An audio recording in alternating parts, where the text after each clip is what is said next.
দেখেন এটা গাছ ভর্তি কিন্তু চিলি, এই যে চিলি, কিন্তু এই চিলি এখন উইন্টার চলে আসছে তো এগুলো আর হবে না। সো আমি এগুলো সব হারভেস্ট করে গাছটা কিভাবে ওভার উইন্টারিং করা যায় ওই ভিডিওটা দেখাচ্ছি আমি।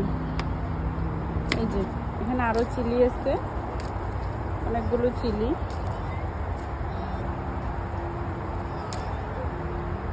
সব হারভেস্টিং করে নিব আমি, দেন এটা ওভার উইন্টারিং করে ফেলবো।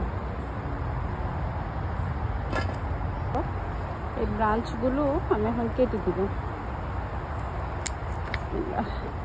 অনেক কষ্ট হচ্ছে, কিছু করার নাই। এটা ওভার উইন্টারিং করে রাখলে নেক্সট ইয়ার এই গাছগুলো থেকে চিলি অনেক সুন্দর হবে। সো আপনারা এইভাবে ওভার উইন্টারিং করতে পারেন। Thanks for watching.